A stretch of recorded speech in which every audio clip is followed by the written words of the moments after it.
Hey team, Saturday morning, how are we doing? Just thought I'd do a quick video before I go off to running club. And yeah, the topic is running. So the benefits and some of the injuries that could pop up if we're not careful, but I'm going to tell you how to be careful.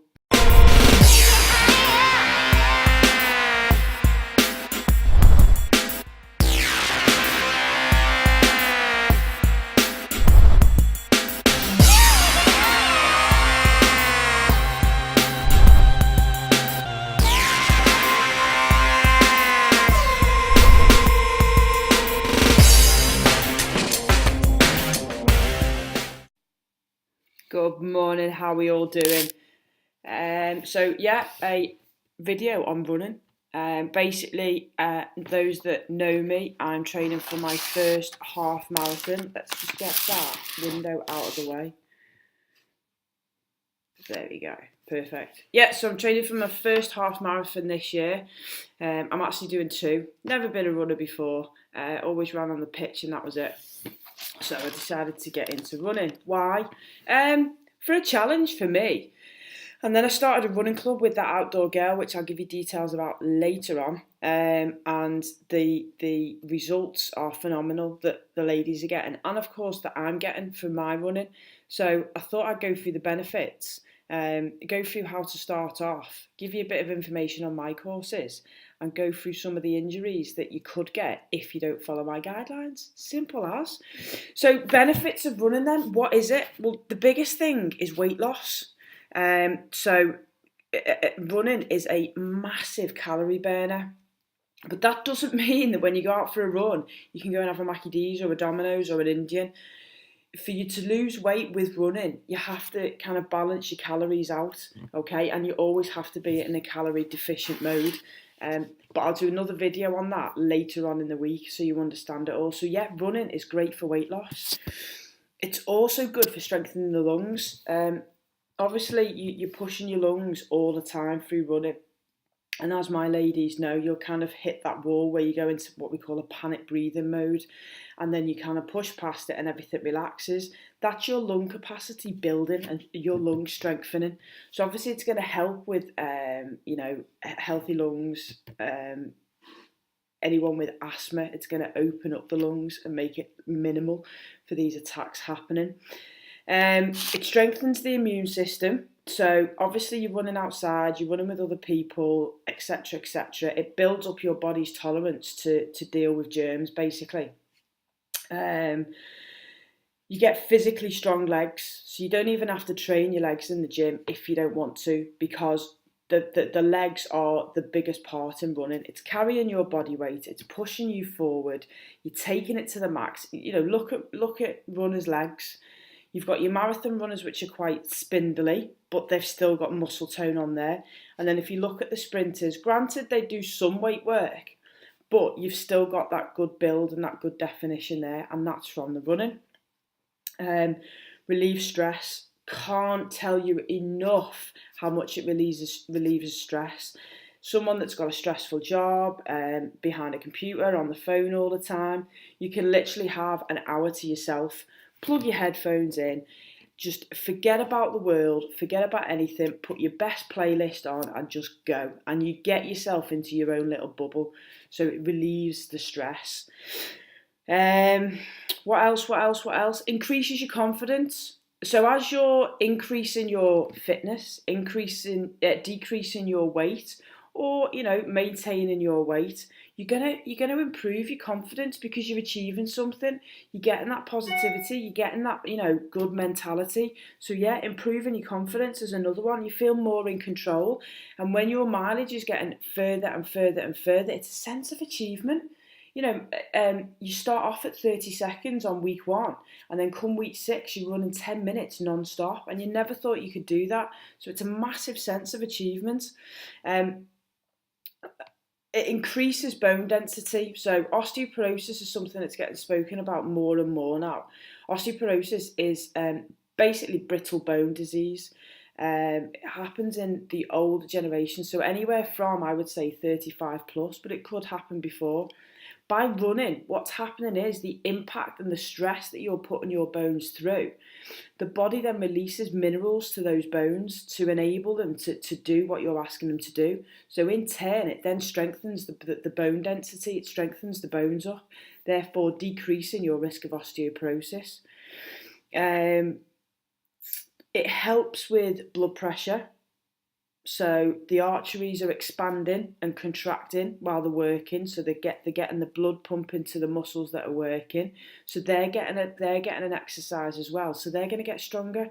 So that's going to help stabilize your blood pressure. Reduces the risk of heart disease for exactly the same thing. The heart's a muscle. We've got to work it. If you don't work your heart, it's going to get weaker and weaker and weaker, and that's when we're going to get the issues. It helps with mental health, like I said about stress, but also, if you're suffering from anxiety, depression, anything like that, it releases the endorphins up here, okay? It releases, it boosts the serotonin levels, helps you calm, helps you relax, helps you switch off. Okay, like you say, you go into like your kind of own little bubble. I mean, I certainly do. I stick my tunes on and make sure I've got a good playlist that I've got energising tunes in, stick my headphones on, and then just forget about everything and just literally go into my own little world. So after all that, if you don't want to do running, then I can't persuade you. But, there's 10 benefits there.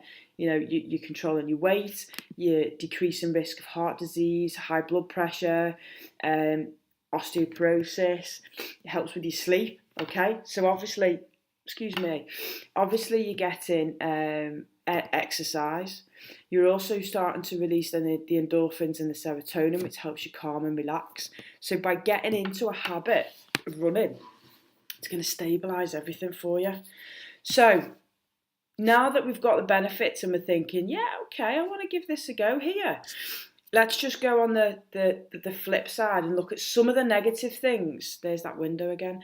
That can happen. But if you follow what I'm going to tell you, you won't get these. So the most common injuries that we get in running is, first thing is shin splints.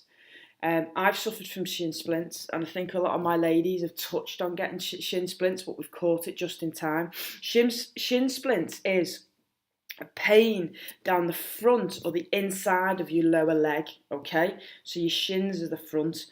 And what it is, it's an overuse or a tightness of the muscle down the front of that leg. And it's caused by a few things. One is lack of flexibility, which we'll go through in a second. Two is changing the way you exercise. So if you've been going into a gym and then all of a sudden you start running on grass or running on especially concrete, that's going to stress that muscle, that lower leg. And also hydration levels. Hydration levels are key, okay, because the muscles need the water as well. So shin splints, how can we avoid it? One is a good flexibility session. If you've never properly stretched before, I'd say give yourself at least 7 to 10 days, not running, just purely doing 2 stretch sessions a day, okay? And again, there's a video that I've done somewhere which I'll find and I'll link it into this one. But just get your body ready. You don't go and you don't go and paint your house without prepping the skirting boards and taping everywhere and things like that, putting dust sheets down. Don't go into a new exercise without prepping your body. Have that 7 to 10 days where, one, you get this ready for it. 2, you set your runs out. So I'm going to do Monday, Wednesday, Friday. And 3, you prep your body, i.e. stretching the muscles that need to be stretched. Calves, quads, hip flexors, IT bands, glutes, okay?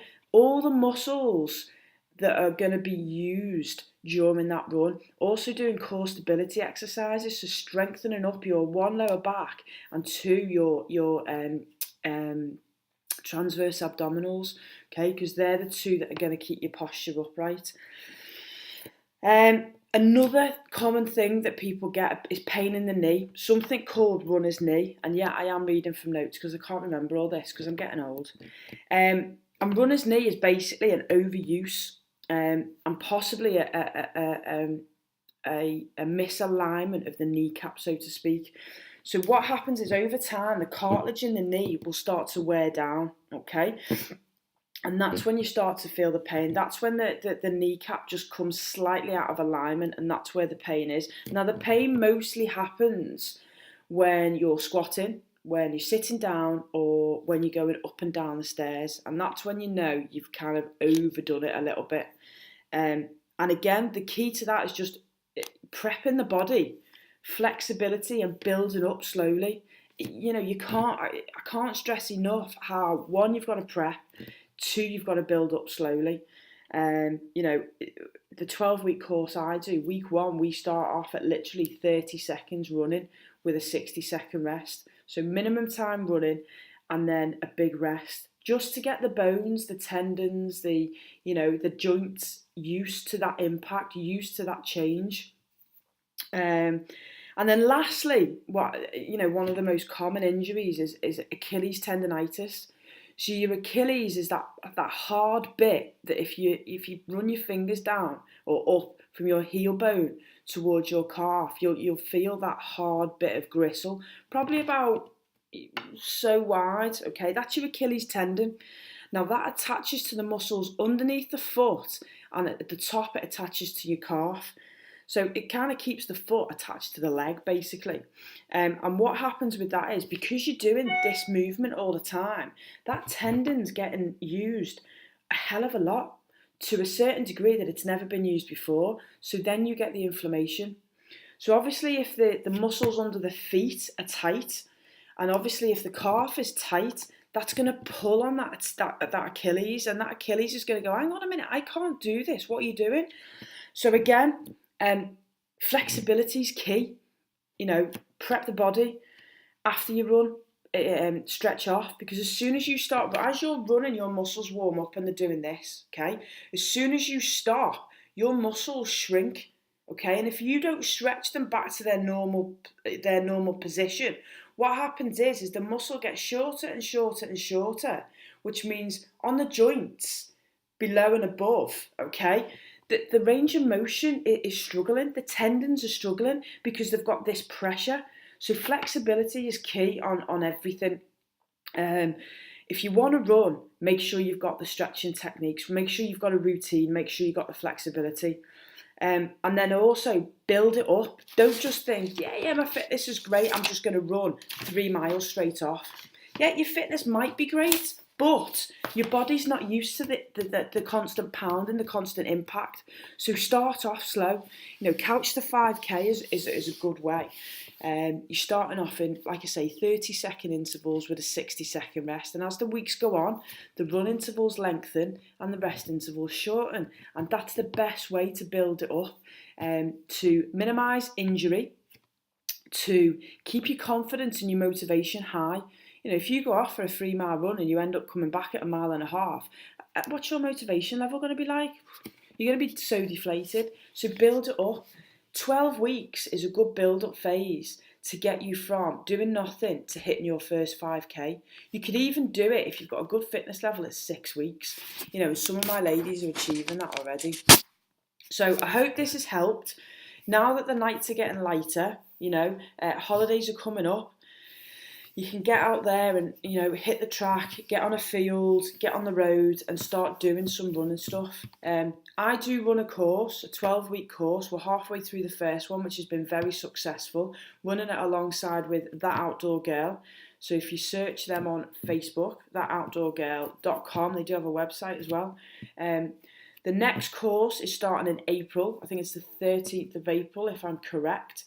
It's 12 weeks for £36. That's £3 a session, okay? Less than a cup of coffee these days. And you will get from doing nothing, guaranteed to get you to a 5K, promise. I've got a Chester course starting in April as well. But like I say, check out thatoutdoorgirl.com. There's loads over the country. If you've got any questions, as always, drop it in the comments box. And next week, we're going to go through nutrition. What else did I say?